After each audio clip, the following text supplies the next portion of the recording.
abastecimiento alimentario, y entonces, bueno, ahí va el reto real de la clase obrera.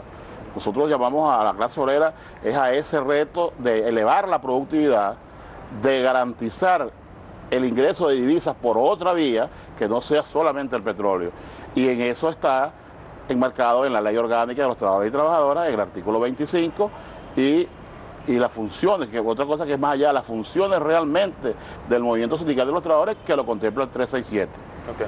Ahora bien, volviendo al tema del aumento salarial, bueno, el tema de la productividad, que fue una solicitud, lo hablaba ayer el presidente Nicolás Maduro, muchos de acuerdo de los voceros y voceras de los consejos de trabajadores, de los sindicatos que estuvieron presentes el día de ayer, incluso surgieron propuestas dentro de esa misma conversación, esa conferencia con el primer mandatario nacional, pero una de las propuestas o de la información que da el presidente tiene que ver, luego de que habla del aumento salarial, con el ajuste, es decir, ese ajuste que se debe realizar en las instituciones públicas luego de conocerse el aumento y de, bueno, eso tomando en cuenta la escala de salarios que se maneja en cada una de las instituciones. ¿Cómo será ese proceso o cómo debe realizarse ese proceso?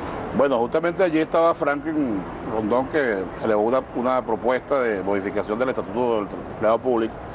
Nosotros creemos, todo el mundo, por supuesto, decimos el salario mínimo impacta el 40% de los trabajadores que no tienen convención colectiva, el salario mínimo, pero también indirectamente impacta porque todo aquel trabajador que viene laborando y queda por debajo del salario mínimo, obviamente las tablas de escala salarial se van a mover, porque no podría quedar por debajo del salario mínimo.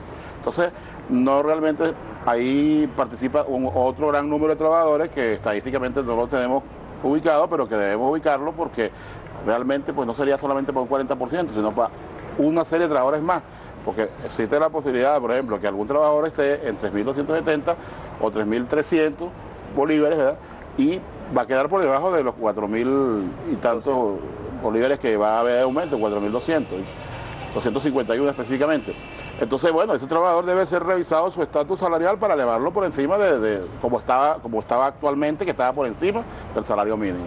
Entonces, eso es lo que el presidente decía, que la comisión que él de una vez nombró allí presidencial por revisar todos estos temas, pues, porque la idea es, bueno, que todo el mundo sea impactado en este beneficio que durante toda la revolución ha venido desarrollando el proceso revolucionario y que está contemplado en la Constitución de la República Bolivariana. Ahora, yo le mencionaba al principio el tema de la inflación, porque justamente, digamos, el instrumento con el que se ataca con mayor fuerza los incrementos salariales, porque dice, bueno, ok, aumentas 30%, 40%, pero si los productos que tienes que consumir, la cesta básica, se incrementa al mismo nivel o por encima, evidentemente, digamos, el impacto es mínimo en la economía familiar.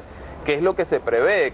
¿Cuál es la expectativa que se tiene respecto a esto para poder, digamos, controlar esa situación y permitir que lo que se incrementa al trabajador realmente le permita vivir mejor? Bueno, primero precisar que estamos en una guerra económica.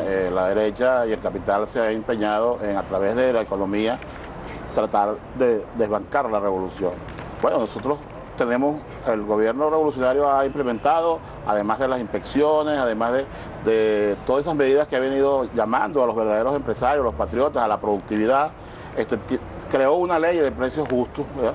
Porque tú tienes razón, Luis, no habrá salario mínimo, no habrá convención colectiva posible que, si no se controla la inflación, sea justa para la alimentación y la vestimenta de los trabajadores y trabajadoras y sus familiares, ¿no? Hoy tenemos una canasta alimentaria en 3.730 bolívares.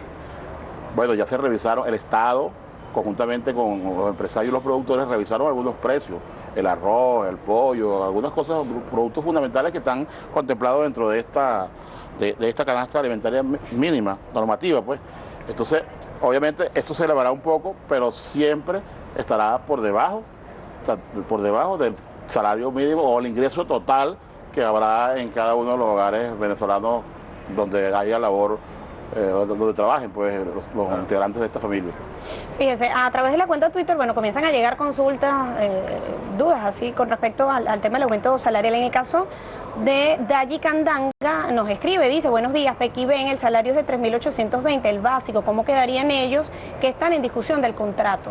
Perfecto, ellos no son objeto del salario mínimo, porque lo que tenemos convención colectiva en nuestras en nuestras actividades, en nuestros trabajos, obviamente pues el salario está regulado por las convenciones colectivas. Ya efectivamente le puedo decir a los trabajadores de Pequibén que el análisis preceptivo del análisis económico de su discusión de su contrato está listo y que en las próximas horas, en los próximos días, estaremos instalando la comisión negociadora por parte de las organizaciones sindicales y por supuesto por Petróleo de Venezuela, por Pequibén en este caso. Pero importante es que ya el estudio económico está listo, esa es una información que se la doy a los trabajadores de Pequibén para su tranquilidad y por supuesto ahí vamos a agilizar el tema de la discusión y estamos seguros que en corto tiempo tendremos la solución a estos trabajadores que no son objeto del salario mínimo. ¿Esto aplicaría solo a trabajadores de Pequibén? El contrato colectivo de Pequibén sí es para los trabajadores de Pequibén y sus contratistas y sus filiales. Bueno, usted mencionaba el tema de la productividad como un elemento, digamos, de compromiso para la clase obrera del país. Algunos de quienes adversan la política económica y en materia laboral del gobierno nacional aseguran que el empresariado nacional, por distintas circunstancias, no está en unos niveles de productividad que le permitan, digamos, aplicar incrementos salariales sin que eso aplique también o implique también el incremento de sus costos y de sus precios al final para el público. ¿Cuál es la evaluación que se ha hecho desde la central de esta situación? O sea, ¿el empresariado venezolano tiene o no tiene con qué asumir incrementos salariales de esta magnitud? Bueno, mira, el empresariado que realmente cree en el país y ha invertido para la productividad, hoy obviamente debe tener contemplado, porque con él se consultó en el marco de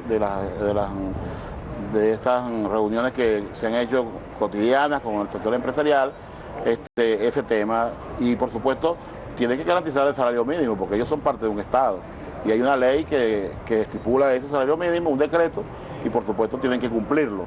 Ahora, ¿cuál es el papel? Nosotros ahí queremos hacer como un mea culpa, ¿no? Nosotros los trabajadores estamos empeñados y debemos lograr la máxima productividad de ese empresariado, en este caso el sector privado y por supuesto también el sector del Estado.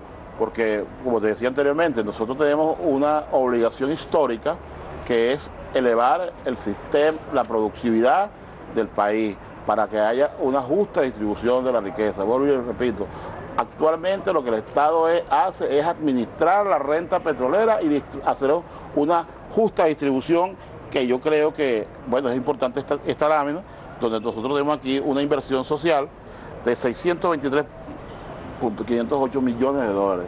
Entonces, esta inversión social que está acá es lo que realmente el Estado revolucionario hace y es realmente el objetivo de las guarimbas, es el objetivo de la derecha, es el objetivo del imperialismo, acabar con la revolución, porque estos dineros antes los administraban ellos y el pueblo que ha sido incluido y los trabajadores que hemos sido incluidos en la mayor suma de beneficios económicos y sociales, por supuesto, volvieron a ser excluidos y ya lo vivimos en el 2002. Lo primero que van a eliminar es la Constitución, donde están garantizados todos y cada uno de los derechos sociales y económicos del pueblo venezolano, que siempre fue visibilizado. Bien. Will, gracias por acompañarnos el día de hoy. Will Rangel, presidente de la Central Socialista de Trabajadores. Mañana la movilización. Por supuesto, quiero invitar a todo al pueblo trabajador, a todos los venezolanos y venezolanas a la movilización del 1 de mayo, que saldremos de 3 sitios hasta llegar a la plazoleta Oleari, donde haremos la gran concentración con el presidente obrero. Saldremos desde la Campiña, desde la Bandera y desde Katia. Mañana la clase obrera toma Caracas en apoyo a la revolución, en apoyo al presidente obrero. Así es, bueno, de ayer digo que marchaba desde la bandera. Desde la bandera. Tú dijiste que me acompañaba. Que la acompañaba. Muchísimas gracias, Will Bueno, Rangel, espero por la Campiña. Central Bolivariana de Trabajadores, Central Socialista, son las 7:42 de la mañana. Nosotros vamos a hacer una pausa, pero al regreso tenemos otro tema bastante interesante. Sí, al regreso vamos a estar conversando con una joven, la viceministra de Formación Comunal, Lorena Freites, va a estar compartiendo con nosotros el día de hoy una jornada de foros que está organizando el Ministerio del Poder Popular para las Comunas, Estado, Políticas Públicas, Poder Popular. De ello estaremos hablando luego de la pausa. Así es, ya venimos. El canal de todos los venezolanos. Hola, muy buenos días, bienvenidos a la emisión matutina de la noticia. Yo soy Ciari Rodríguez y los invito a este recorrido informativo hoy